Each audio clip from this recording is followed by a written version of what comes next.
ইতিমধ্যেই আপনারা সকলেই জানেন যে সিএ বিজ্ঞপ্তি কিন্তু জারি হয়ে গেছে, আর যার ফলে অনেকেই কিন্তু আপনারা অনলাইনে আবেদন করার চেষ্টা করছেন, কিন্তু সেক্ষেত্রে আপনারা করতে পারছেন না। তবে এক্ষেত্রে আপনাদের অনলাইনে কিভাবে আবেদন করবেন স্টেপ বাই স্টেপ কিন্তু আপনাদের প্রতিটি প্রক্রিয়া বুঝিয়ে দেওয়া হবে। ঠিক আছে, আর তার পাশাপাশি আপনাদের কি কি ডকুমেন্টস লাগবে, আপনার বয়স কত, আপনি কোথা থেকে আবেদন করবেন এবং কোন ওয়েব পোর্টালে গিয়ে আপনি আবেদন করবেন, তার সমস্ত তথ্য এই একটি ভিডিওর মাধ্যমে আপনারা পেয়ে যাবেন।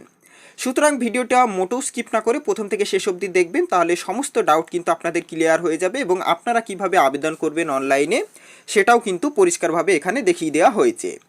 সুতরাং আপনারা যদি আমার চ্যানেলে কেউ নতুন হয়ে থাকেন বা ভারতীয় হয়ে থাকেন, তাহলে অতি অবশ্যই চ্যানেলটিকে সাবস্ক্রাইব করে পাশে থাকা বেল বাটনটি বাজিয়ে অন করে রাখবেন। সেক্ষেত্রে আগামী দিনে যখন গুরুত্বপূর্ণ আপডেটগুলো তুলে ধরবো অতি অবশ্যই আপনারা অতি সহজে পেয়ে যাবেন। তো ভারতের নাগরিক হিসাবে আবেদন করতে কি কি প্রয়োজন এবং কোথায় আবেদন করবেন সেটাও কিন্তু আপনাদের জানিয়ে দিচ্ছি। তার আগে আপনাদের জানাই যে আইন পাশ হওয়ার 4 বছর পর দেশ জুড়ে কার্যকর হলে কিন্তু সিএএ বা নাগরিকত্ব সংশোধনী আইন। সোমবার ইতিমধ্যেই কিন্তু আপনারা সকলেই জেনে গেছেন যে বিজ্ঞপ্তি কিন্তু জারি করা হয়েছে। ইতিমধ্যে প্রতিক্রিয়াও আসতে কিন্তু শুরু করেছে বিভিন্ন মহল থেকে।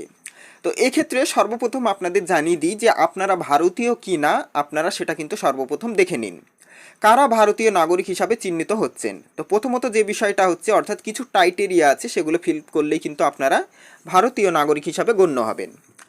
কি সেই ক্রাইটেরিয়াগুলো? 1950-এর 26শে জানুয়ারি থেকে 1987-র 7ই জানুয়ারি পর্যন্ত যাদের জন্ম হয়েছে তারা জন্মসূত্রেই কিন্তু ভারতীয়, এটা হলো প্রথম পয়েন্ট। এক্ষেত্রে তাদের বাবা মায়ের নাগরিকত্ব কি তা দেখা হয় না। আবার 1987 থেকে 2004 সালের মধ্যে যাদের জন্ম, তাদের জন্মের সময় বাবা মায়ের নাগরিকত্ব ভারতীয় হলেই তবেই তারা কিন্তু ভারতীয় হিসাবে চিহ্নিত হবেন। এটা কি হচ্ছে দ্বিতীয় পয়েন্ট। আর তৃতীয় পয়েন্টটা হচ্ছে 2004-এর পর যারা জন্মেছেন তাদের ক্ষেত্রে দেখা হবে হয় বাবা মাকে ভারতীয় নাগরিক হতে হবে অথবা যে কোনো একজন ভারতীয় ও অপরজন অবৈধ অনুপ্রবেশকারী নন। ঠিক আছে, সেক্ষেত্রে এই ক্রাইটেরিয়াটা যদি ফিল আপ করে তাহলে সেক্ষেত্রে কিন্তু আপনি একজন ভারতীয় নাগরিক। আপনাদের বুঝতে কোথাও অসুবিধা হলে অতি অবশ্যই আপনারা কমেন্ট বক্সে লিখে জানাবেন। যে কোনো প্রবলেম হলেই আপনারা কমেন্ট বক্সে লিখে জানাবেন, আমি সেক্ষেত্রে সমস্তটাই প্রবলেম কিন্তু আমি সলভ করে দেবো। আবেদন করা যেতে পারে অনলাইনে, অর্থাৎ অনলাইনের মাধ্যমে কিন্তু আপনারা আবেদন করতে পারবেন। তাছাড়াও আপনারা অন্যভাবেও আবেদন করতে পারবেন, সেটা কিভাবে সেটাও কিন্তু আপনাদের ভিডিও শেষে জানিয়ে দিচ্ছি। সরকারি ওয়েবসাইটের তথ্য অনুযায়ী যারা আবেদন করতে চান তাদের জন্য রয়েছে আলাদা আলাদা ফর্ম। ঠিক আছে, এক্ষেত্রে মোট 7 রকমের ফর্ম আছে। তো দেখে শুনে কিন্তু আপনাদের ফর্ম ফিল আপ করতে হবে, তাড়াহুড়ো একদম করবেন না, সমস্ত তথ্য জেনে নিয়ে তবেই কিন্তু আপনারা ফর্ম ফিল আপ করবেন। ফর্ম ফিল আপের ধরনগুলো আপনাদের বলে রাখি যে শিশুদের ক্ষেত্রে আলাদা ফর্ম রয়েছে, অন্য দেশ থেকে এসে আবেদন করলে আলাদা ফর্ম রয়েছে, অন্য দেশ থেকে এসে এ দেশে বসবাস করছেন সেক্ষেত্রে আপনার 7 বছর 10 বছর হয়ে গেছে সেক্ষেত্রে আলাদা ফর্ম আছে।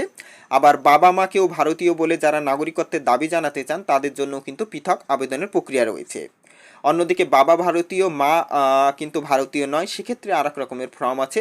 তো বিভিন্ন ধরনের ফর্ম আছে, কোনটা প্রযোজ্য হবে আপনার ক্ষেত্রে সেটা কিন্তু পরবর্তী ভিডিওতে আপনাদের জানিয়ে দেবো। আচ্ছা, আবেদন করার জন্য কি কি লাগবে সেটা আপনাদের জানিয়ে দিই। বিভিন্ন ফর্মের জন্য বিভিন্ন রকমের নথি প্রয়োজন হবে। কোন কোন নথিগুলো লাগবে, অর্থাৎ কী কী ডকুমেন্টস লাগবে।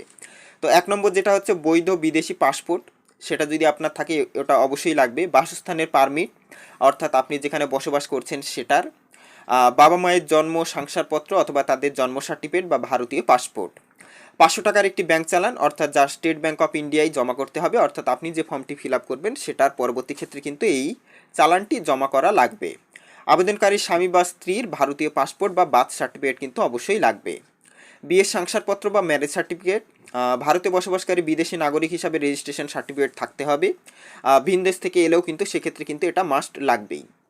আচ্ছা, 8 নম্বর হচ্ছে ভারতে ব্যবহৃত যে কোনো একটি ভাষা সম্পর্কে কতটা জ্ঞান রয়েছে তার প্রমাণ হিসাবেও কোনো শিক্ষা প্রতিষ্ঠানের শংসাপত্র কিন্তু থাকতে হবে, অথবা আবেদনকারীর জেলায় বসবাসকারীকে দুজনকে মান্যতা দিতে হবে। আবেদনকারীর চরিত্র সম্পর্কে সার্টিফিকেট কিন্তু থাকতে হবে দুজনকে, অর্থাৎ ক্যারেক্টার সার্টিফিকেট যেটা বলা হয় সেটা কিন্তু লাগবে। তো 9টা যে ডকুমেন্টস লাগবে সেটা কিন্তু আপনাদের পরিষ্কার জানিয়ে দিলাম, আশা করি আপনারা কিন্তু বুঝতে পেরেছেন। এবার প্রশ্ন হচ্ছে কোথায় আবেদন করবেন।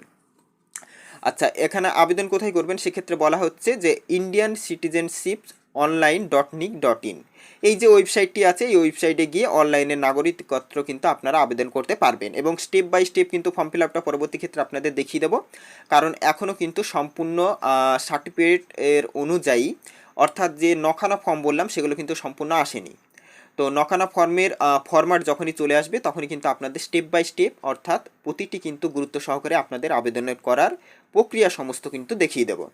তো এই ছিল আজকের সম্পূর্ণ আপডেট, যেটা আপনাদের গুরুত্ব সহকারে বুঝিয়ে দিলাম। পরবর্তী ভিডিও পাওয়ার জন্য অতি অবশ্যই অপেক্ষা করবেন, চ্যানেলটিকে সাবস্ক্রাইব করে পাশে থাকবেন, তবেই কিন্তু ভিডিওগুলো আপনারা অতি সহজেই পেয়ে যাবেন। ভিডিওটা ভালো লেগে থাকলে অতি অবশ্যই সকলের মাধ্যমে শেয়ার করে দেখার সুযোগ করে দেবেন। So thanks for watching.